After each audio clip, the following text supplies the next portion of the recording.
Let's see what is behind door number 2. Another not surprising plot twist were the deaths on Revenge.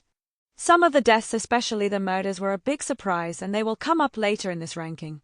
Yet season 2 and 4 had some exits from the show that were not at all thrilling or even surprising. The first one was Declan's death in the season 2 finale. Declan! Right, clear the way now. Coming through. Move out, please. Oh God, Declan! Please, step aside. Oh my God! Is he gonna be okay? Oh God, Declan! What were you doing in there? Which was really poor executed. First, the try of a plot twist that Jack could have died in the Grayson Global ruins. He of all the main protagonists, and as Emily's endgame was surely off limits. Even worse that they tried to pull this up again in the show's finale. But back to his brother Declan. His death maybe was a surprise for some, but when he and Charlotte shared that last kiss I knew that he would have to die. By the way, another not-so-subtle plot device was Charlotte having a teenage pregnancy. And after the baby father Declan died, of course she had to have a miscarriage. So the showrunners had not to handle 2 babies in an action-filled show like Revenge. Another problem with this foreseeable death was how we get to know Declan is dead. Instead of showing us a glimpse of his operation like with his brother Jack, who fought for his life while his wife Amanda died in Emily's arms, Nolan has to tell Jack that his younger brother died and gives him this really bad farewell video. Should this have been a witty remark on Connor Paolo's role in Gossip Girl?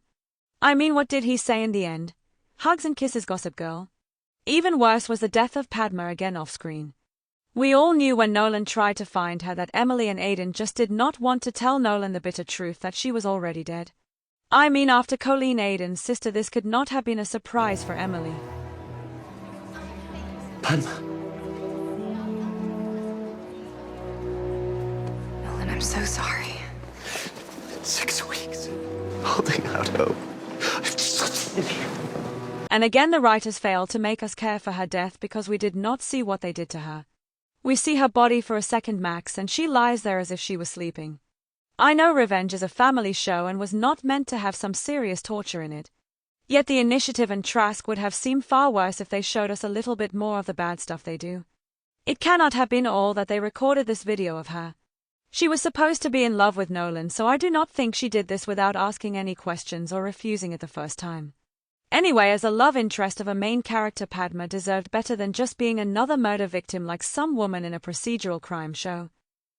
The same can be said about Ben Hunter. Sure, his death in the last season was neither satisfying nor surprising.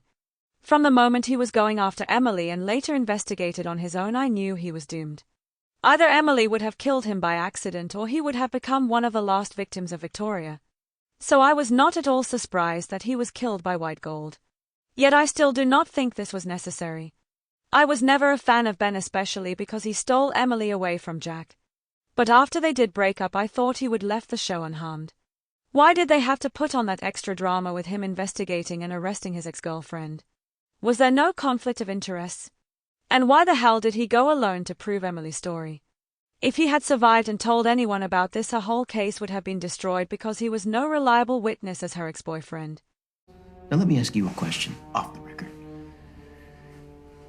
Isn't this a conflict of interest?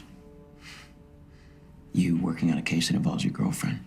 Either he was so pissed off by her that he would not tell the truth, or he still had feelings for her and would tell anything to get her out of jail. And did he have to die just to show us how dangerous a hired assassin is? Still cannot make sense about Victoria's reaction here. Is she afraid of White Gold, who seems to have held her as some kind of hostage instead of keeping her safe? Anyway, none of these 3 deaths came as a surprise, even though the writers wanted to give us a big plot twist here.